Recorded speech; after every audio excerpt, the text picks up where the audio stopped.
چلیے بھائی، قرآن میں آتا ہے ایک سورہ نمبر شورا کے اندر 42 نمبر سورہ میں 11 نمبر آیت میں آتا ہے کہ اللہ کی مثل کوئی شے نہیں، لیس کمثلہ شیء وہو السمیع اور البصیر۔ اسی طرح ہی یہ سورہ نور میں آتا ہے اس کی 35 نمبر آیت میں کہ اللہ کی مثل ایسے ہے جیسے ایک تاک میں چراغ رکھا ہوا ہے، چراغ میں ایک فانوس ہے، فانوس کا یہ کیا ہے؟ اللہ کی نور کی مثال، اللہ کی مثال نہیں ہے وہ، اللہ کے نور کی مثل ہاں ہے۔ بس تو دو یہ باتیں پہلی ڈیفرنٹ ہو بات ہے کہ اللہ گئی، تعالیٰ سرکار کی بات ہی ڈیفرنٹ ہو گئی نا۔ اللہ کی مثال نہیں ہے، اللہ کے نور کی مثال۔ اس نور سے مراد ہے نور ہدایت، اور پھر اینڈ ہوا اس کا نور علی نور، یعنی اللہ نے ہدایت تمہاری ایک انسٹنکٹ میں رکھی ہوئی ہے، دوسری ہدایت پیغمبروں کی وحی کے ذریعے تم تک پہنچتی ہے، یہ دونوں ہدایتیں مل کے نور علی نور ہو جاتی ہیں۔ اللہ کے نور کی مثال ہے، اللہ کی مثال نہیں ہے وہ، اللہ کی مثال کوئی شے نہیں ہو سکتی۔ ہاں یہ ذہن میں رکھیے، اللہ نور السماوات والارض انہوں نے پڑھا ہے نا۔ اللہ نور السماوات والارض کا یہ مطلب نہیں ہے کہ اللہ تبارک و تعالیٰ کے بارے میں آپ یہ کلیم کریں کہ اللہ تعالیٰ زمین و آسمان میں سمایا ہوا ہے، ٹھیک ہے؟ یہ با محاورہ بات ہے، قرآن لٹریچر کی زبان میں بات کرتا ہے۔ اللہ نور السماوات والارض، زمین و آسمان کی تمام رونقیں، زمین و آسمان کی ایگزسٹنس ڈیپینڈنٹ ہے گاڈ کے اوپر، یہ اس کا معنی ہے۔ نور تو بذات خود مخلوق ہے، فرشتے کس سے بنے ہیں؟ نور سے۔ تو اللہ بھی نور سے، تو اس کا مطلب ہے اللہ کے لیے جب نور کا ورڈ یوز ہو رہا ہے نا، اس کی تعویل ہوگی، وہ نور وہ نہیں ہوگا۔ صحیح مسلم میں حدیث ہے، اللہ نے فرشتوں کو نور سے، جنات کو آگ سے، اور انسان کو مٹی سے پیدا کیا۔ اور یہ جو اگلا حصہ ہے یہ تو قرآن میں بھی ہے، سورۃ الحجر میں، سورہ الرحمن میں، کہ ہم نے انسان کو مٹی سے اور جنات کو آگ سے پیدا کیا۔ فرشتے نور سے پیدا ہوئے ہیں، لیکن وہ نور ہے مخلوق، یہاں نور سے مراد اللہ کی مثل جب کوئی شے نہیں ہے نا، تو جتنا بھی ڈیٹا آتا ہے نا، آپ اس کو ایمان رکھتے ہوئے مانیں۔ اللہ کے بارے میں وہ کریٹر ہے، کریٹڈ چیز اپنے کریٹر کے بارے میں اتنا ہی جان سکتی ہے جتنا اس نے بتایا ہے، اس سے بڑھ کے تو جان ہی نہیں سکتا کوئی۔ تو اس لیے اس کو لٹریچر کی زبان میں دیکھنا چاہیے کہ جو بات ہو رہی ہے لٹریچر کی زبان میں ہو رہی ہے۔ آپ اللہ تعالیٰ کی جو صفات ہیں ہم ان کو امیجن کر ہی نہیں سکتے۔ مثلا میں جو اللہ کی ایک صفت ہے جس کے بارے میں میں کہتا ہوں مجھے ہر بات کا جواب مل سکتا ہے، لیکن اللہ کی صفت ایک ایسی ہے جس کو میں امیجن بھی نہیں کر سکتا، اور وہ ہے اس کا ہمیشہ سے ہونا۔ یہ وہ اندھا کنواں ہے کہ جس کا کوئی اینڈ نہیں۔ باقی آپ اللہ کی کوئی بھی کوالٹی ڈسکس کر لینا کہ اللہ نے یہ کر دیا، اللہ نے انڈے میں سے چوزا نکال دیا، آپ اس کو امیجن کر لیں گے، لیکن یہ جو اللہ کی کوالٹی ہے کہ وہ کبھی کوئی ایسا وقت گزرا ہی نہیں کہ اللہ نہ ہو، اس کا کوئی اینڈ نہیں ہے۔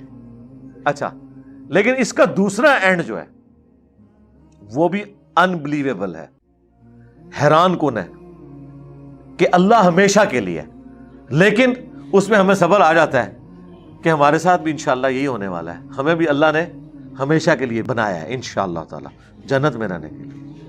ٹھیک ہے چالی بھائی، جو انسان ہے، انسان کو آپ کیسے ڈیفائن کرتے ہیں؟ کیا وہ انسان اس کا جسم ہے یا اس کی روح ہے؟ اگر آپ روح کو انسان کہہ رہے ہیں تو آپ کی نظر میں اہمیت جسم کی ہے یا روح کی؟ دونوں کی اہمیت ہے جی۔ دیکھیں، روح تو اللہ تعالیٰ نے انسان کے اندر رکھی ہے، جس کی وجہ سے اللہ تعالیٰ نے انسان کو ایک فضیلت دی ہے، وَنَفَخْتُ فِيهِ مِن رُوحِي، لیکن ظاہر ہے اوبیڈینسی تو جسم نہیں دکھانی ہے نا، روح نے تو رفع الیدین نہیں کرنا، رفع الیدین تو ہتھا نہیں کرنا ہے، مار پیٹ بھی جو ہے آپ کے ساتھ ہونی ہے وہ تو جسم نہیں برداشت کرنی ہے نا۔ لہٰذا جنت کی لذتیں بھی جسم اور روح دونوں کے لیے ہیں، اور جہنم کا عذاب بھی جسم اور روح دونوں کے لیے، کیونکہ دنیا میں یاشی بھی دونوں نے کی تھی، یہ دونوں چیزیں مل کے۔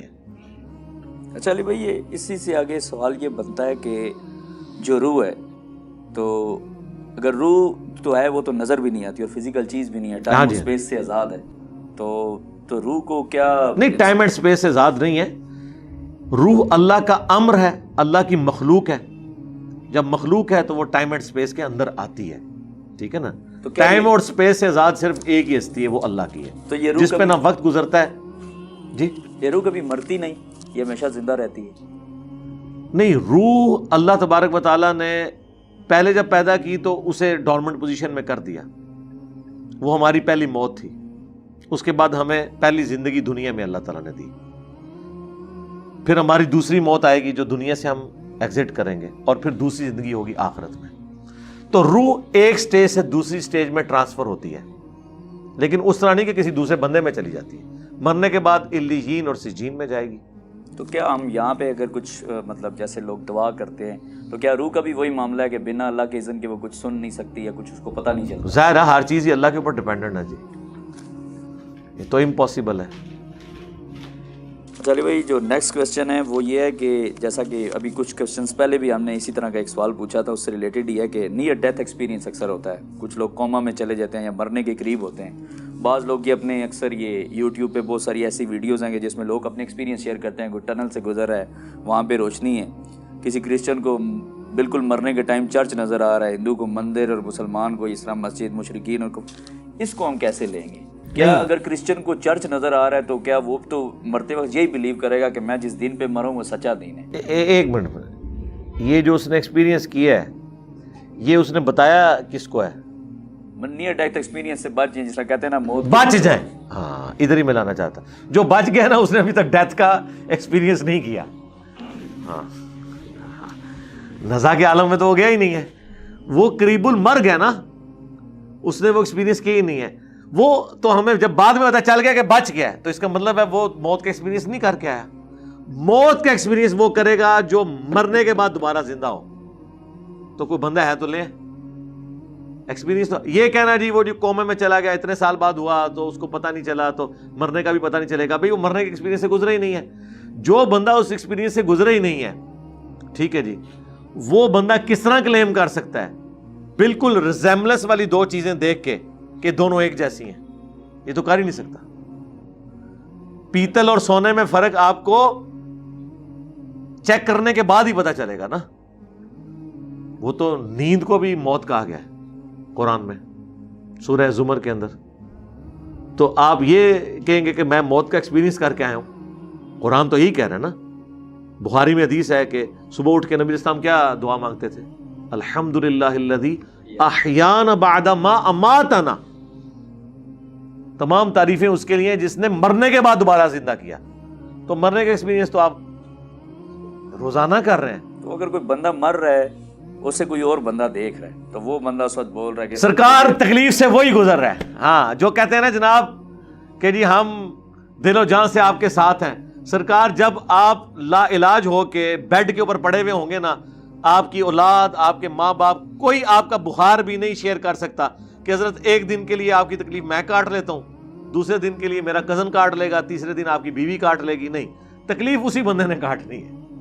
کوئی دوسرا دیکھ کے کیا بتا سکتا ہے کسی کے بارے میں؟ اور تیسری بات یہ ہے, یہ ہر فرقے والا کہتا ہے جی مردے وقت انہوں نے کلمہ پڑھ لیا سی, تو کیا بریلوی ان کا ایمان مان لیں گے؟ وہ کہیں گے کلمہ تو پڑھا ہے لیکن وہ اسی طرح کا کلمہ ہے جو وہ عام زندگی میں پڑھتے تھے. تو موت کے وقت کو انہوں نے اپنا عقیدہ تو صحیح نہیں کر لیا. تو سرکار پھر اس کو اپنے پہ بھی لگا لے کہ اگر کوئی بریلوی مرتے وقت کلمہ پڑھ رہا ہے تو اس کا یہ مطلب نہیں ہے کہ اس نے شرک کرنا چھوڑ دیا, یا کوئی دیوبندی مرتے وقت کلمہ پڑھ رہا ہے تو اس نے امام حنیفہ کی تقلید کرنی چھوڑ دی ہے.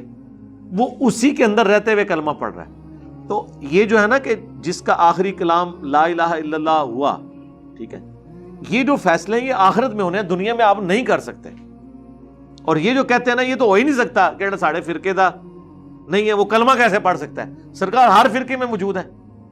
پہلے یہ کہتے تھے لاشیں بزرگوں کی سلامت نکلتی ہیں, یار آپ تو وابیوں کی لاشیں سلامت نکل آئی ہیں, وہ کیا کریں گے آپ؟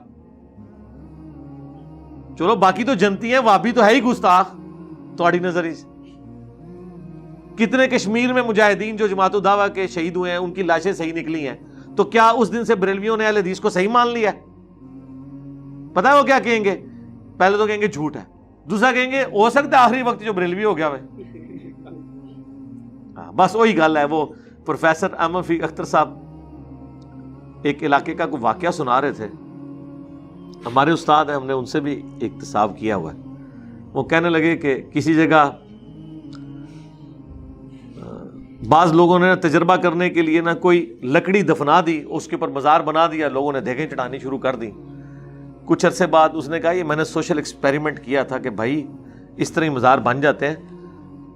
انہوں نے کہا نہیں ادھر بزرگ دفن ہے. انہوں نے کہا اچھا بزرگ اگر نہ نکلے ان کا جی ہو ہی نہیں سکتا. ان کا جی اگر نہ نکلے, ان کا جی نہ نکلے تو ہم آپ کی بات صحیح مان لیں گے, اپنا فرقہ چھوڑ دیں گے. اس نے کھودا بیچ میں سے گیلی لکڑی کی نکال لی. ان کا ہاں آپ بتاؤ. ان کا نہیں, بات آپ کو سمجھ نہیں آئی.